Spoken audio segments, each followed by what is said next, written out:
Oi pessoal, tudo bem? Professor César falando. Bom, no vídeo anterior, acho que deu para a gente contextualizar um pouquinho sobre o trabalho do Kuhn e falar um pouquinho sobre as principais ideias do trabalho dele, né?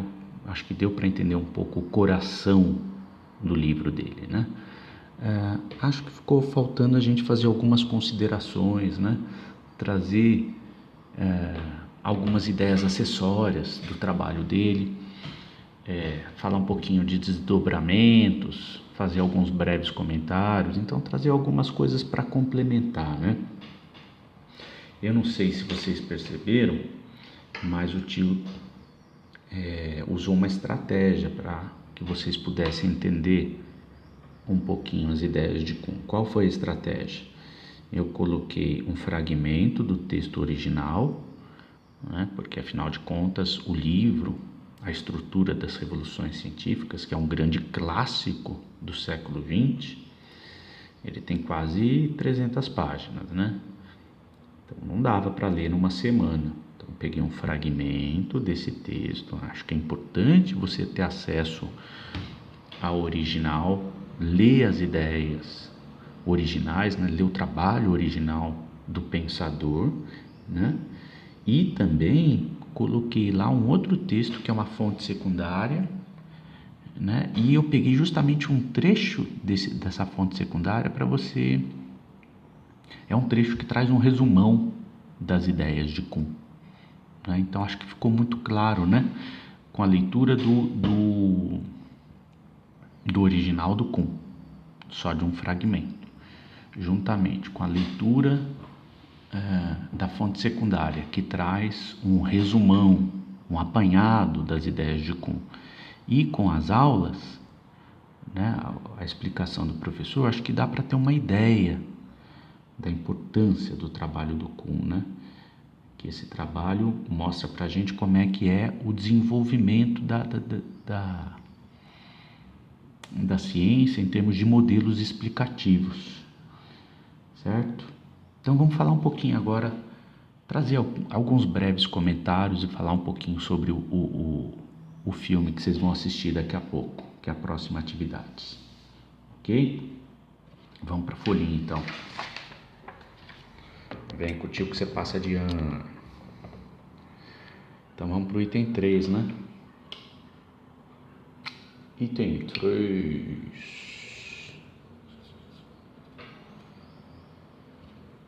Ideias acessórias. Vou falar de algumas coisas que o Kuhn traz no livro dele e que não deu tempo de ler, né? São 300 páginas, vocês só leram um fragmento. Então agora o tio vai dar uma viajada na maionese, certo? Então, ideias acessórias, desdobramentos e comentários.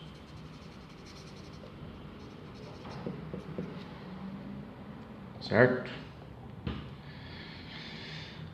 Muito bem. Bom, o que a gente pode trazer, o que o livro do Kuhn traz de importante, de coisas interessantes para a gente poder pensar, né? Então é isso que a gente vai falar aqui agora um pouco. Coisas a serem destacadas, né?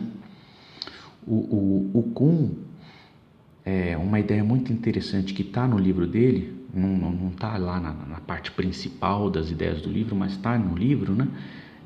O Kuhn ele encara a observação como sendo antecedida por teorias e, portanto, não neutra. Parece ser uma ideia simples, mas não é, né? Tem muita gente que ainda acredita que a observação é neutra. Então essa é uma questão importante que o livro traz, né? Ele traz para a gente que a observação é inseparável dos pressupostos teóricos, né? Essa é uma ideia muito importante do livro dele. A observação é inseparável do conjunto de valores que nós temos. Você só observa ou você só é capaz de observar aquilo que você observa dentro de uma experiência no laboratório químico, ou no laboratório de física, qualquer lugar, você só consegue enxergar porque você tem um conjunto de valores, você tem um paradigma dentro da sua cabeça. Se você botar um índio, que não teve a formação que você teve, para observar o mesmo fenômeno, ele não vai enxergar nada. Se pegar um índio que foi, não tem estudo, está lá no meio da selva, se o índio tiver o mesmo conjunto de valores que você, tudo bem, ele vai enxergar a mesma coisa.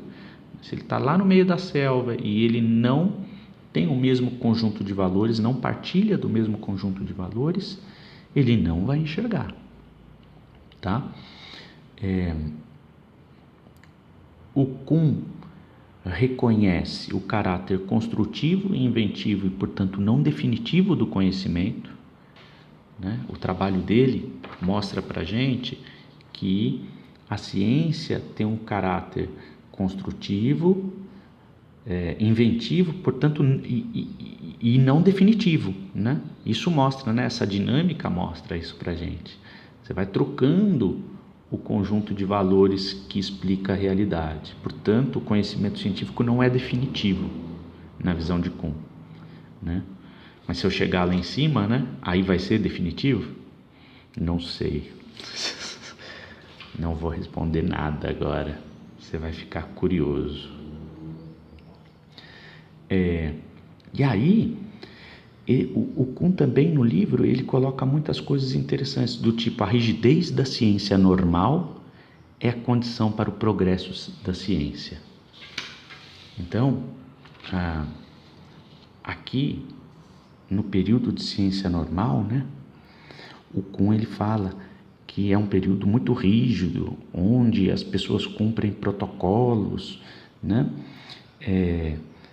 E essa rigidez que permite a ciência se expandir, Essa dinâmica que o Kuhn flagra, ela é muito interessante pelo seguinte: vamos imaginar o contrário, Vamos imaginar que a gente está num período pré-paradigmático, portanto, uma zona acadêmica, onde cada um explica do seu jeito, ninguém se entende. Ou então vamos pensar numa dinâmica assim,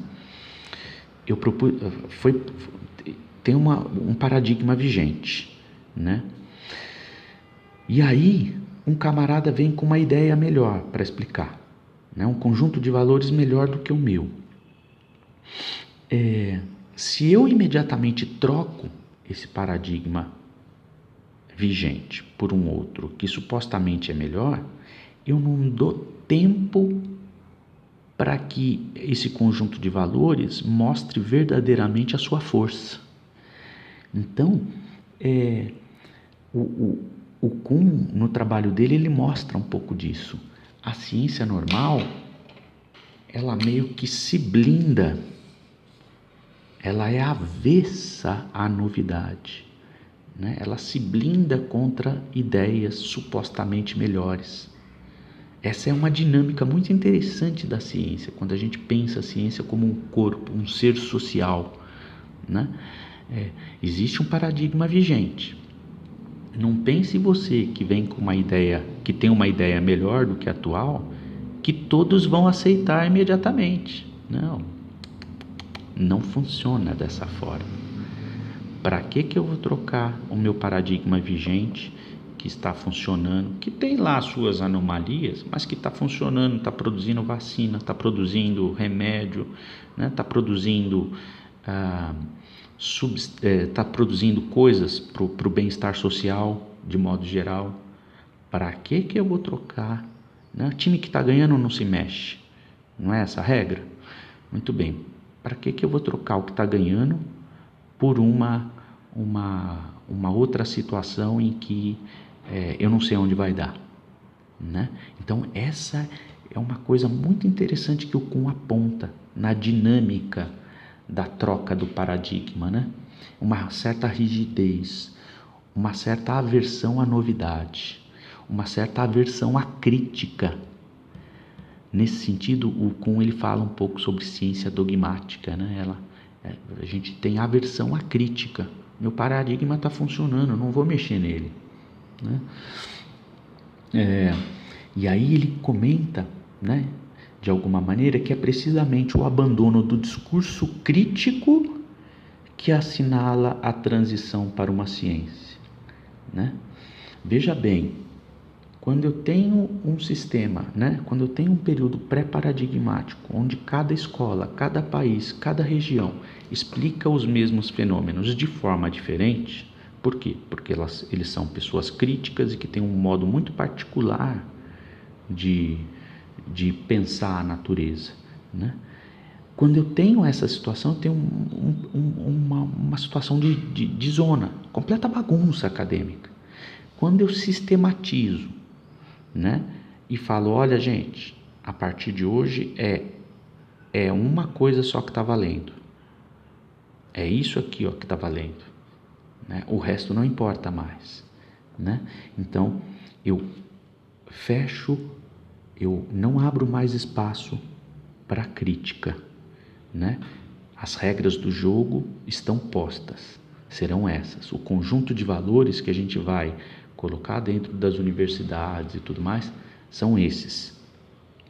São esses os valores, ok? E aí é muito legal que o Kuhn mostra isso pra gente, que a transição de um período pré-paradigmático para um período paradigmático é necessariamente uma transição de um período onde a crítica é possível, a crítica é aceita, do lado de cá já não mais, né? A crítica já não é mais aceita, né? A ciência, uma vez estabelecida, ela é avessa à novidade, né?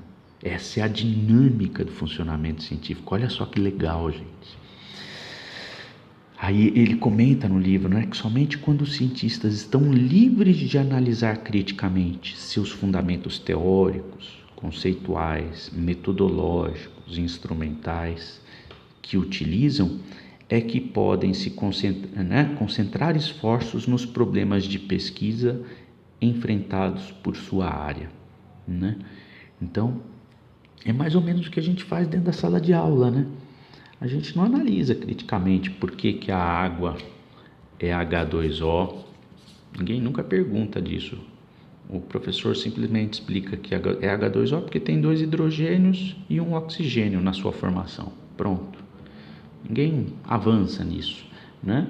Então, o Kuhn ele fala que esse dogmatismo, essa ausência de crítica, né, é bom para fazer a ciência normal se expandir, né? E essa dinâmica é muito legal.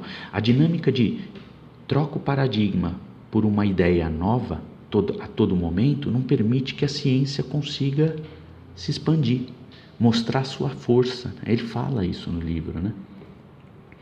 Então, somente quando os cientistas estão livres de analisar criticamente seus fundamentos teóricos, conceituais, metodológicos, instrumentais que utilizam, é que podem concentrar esforços nos problemas de pesquisas enfrentados por sua área, né? Eu não fico me apegando a detalhes a pelo em ovo, eu não preciso entender criticamente a ciência que eu estudo, né? Desde que eu use isso de forma adequada, né? É uma visão meio utilitarista, né? Mas é isso, tá? Muito interessante. O Kuhn ele fala muito de ciência dogmática, né? O camarada que faz ciência, ele é dogmático. Por quê? Porque ele aceita o dogma. A água é H2O porque é assim, porque é formada por 2 hidrogênios e um oxigênio. É quase como o dogma da igreja. É assim porque Deus quer, né? Muito bem. Inclusive, ele até escreveu um artigo sobre o dogma na ciência, o Thomas Kuhn, tá? Muito interessante. Ele fala sobre isso, né? O dogma na ciência. A gente vem falando em aulas anteriores, mas isso é uma questão muito, muito recorrente, muito importante para a gente pensar. Mas aí eu queria fazer uma questão aqui agora, né? O Kuhn ele coloca isso em algum momento no trabalho. Esse sistema que a gente está mostrando aqui mostra que a ciência a ciência normal ela é avessa à novidade, né? Mas aí fica a pergunta: por que a ciência normal, blindada e avessa à novidade, inevitavelmente conduz à novidade, né? O que acontece nessa dinâmica que, poxa, eu não vou trocar o meu paradigma, deixa ele funcionando do jeito que está, por que ele conduz à novidade, inevitavelmente, né? O Kuhn, ele fala um pouco sobre isso. Ele fala que porque quanto maior for a precisão e o alcance do meu paradigma, à medida que meu paradigma vai se expandindo, ele vai ficando mais sensível e para indicar anomalias, né? Então ele vai ficando mais sensível e mais anomalias vão sendo encontradas. Você começa a perceber uma falha, né? O paradigma para de explicar com grande competência a natureza e passa a explicar menos, né? Então o próprio processo gera inevitavelmente anomalias, que vai gerar crise, que vai gerar revolução científica. É muito legal, né, entender isso. Então, e é legal também entender que revolução científica é diferente de processo lento e cumulativo de desenvolvimento científico, né? A revolução científica, segundo Kuhn, é a troca de valores, a troca completa de valores. Processo lento e cumulativo não, é um processo onde a gente não troca tudo por outro conjunto de valores. Existe um processo lento e cumulativo.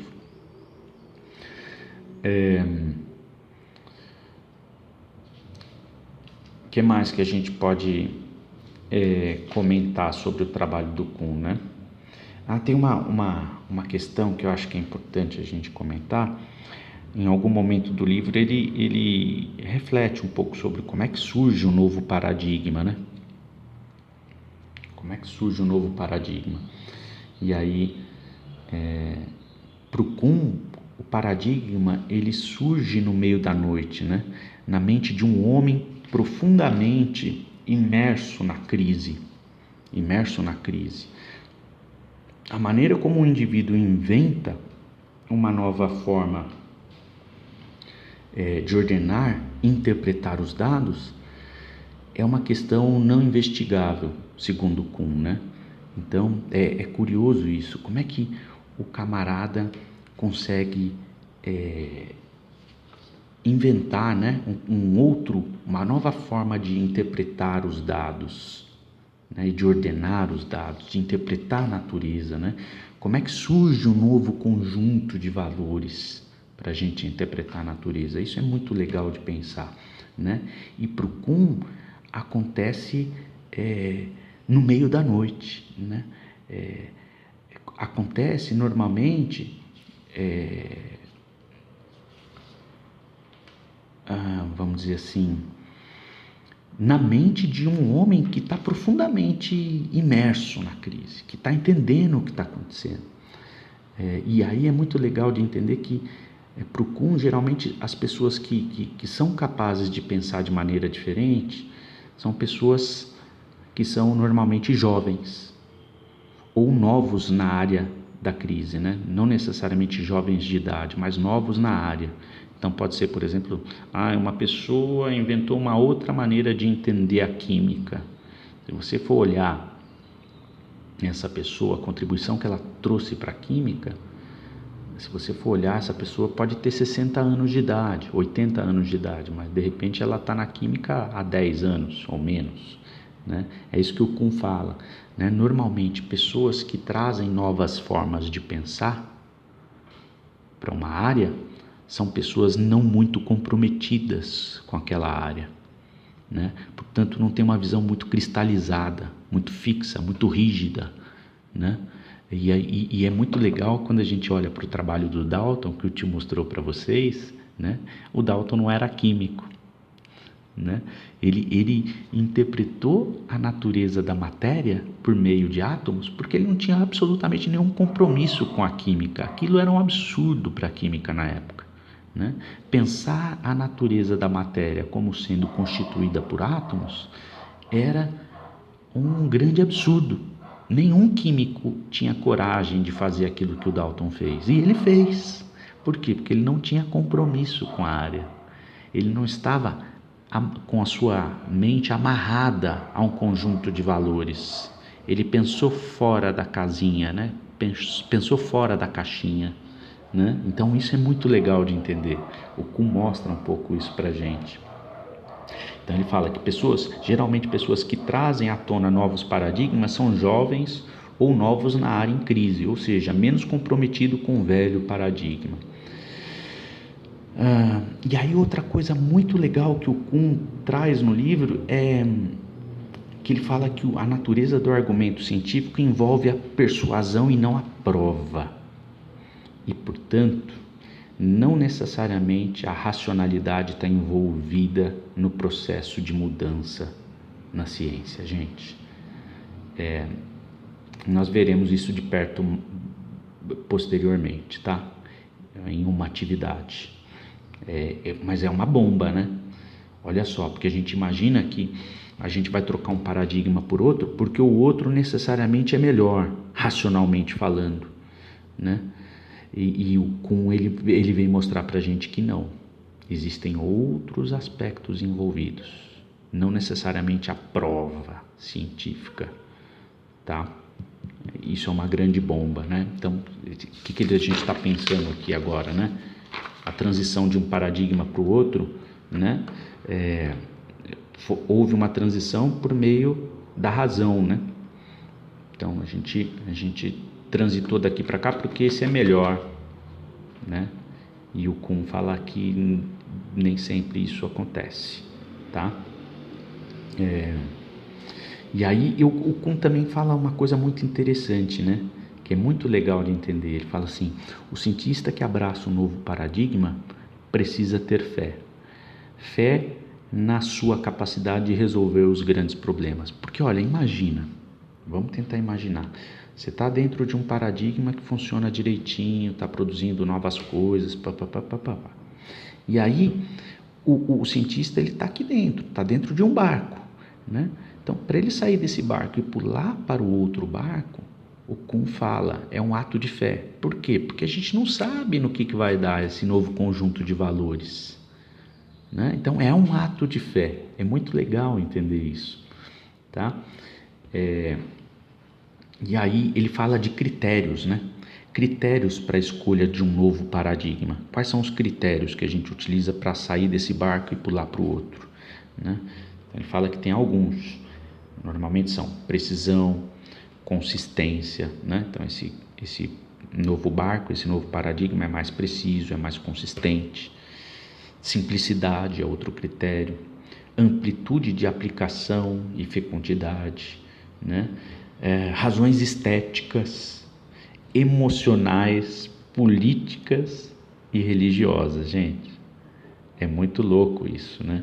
Mas ele fala um pouco disso. Ele fala, olha, nem sempre o critério para sair daqui e para cá é um critério racional. Você tem critérios muitas vezes políticos, religiosos. Quando você olha, por exemplo, para a história da química, por que a Alemanha no século XIX despontou e a França não? Porque lá na França tinha um político muito influente que era químico e que ele não deixou o atomismo entrar lá, na França. Durante um bom tempo ele barrou politicamente, ele fez o que pôde para barrar o atomismo na França. E por outro lado, na Alemanha as pessoas não tinham essa ideia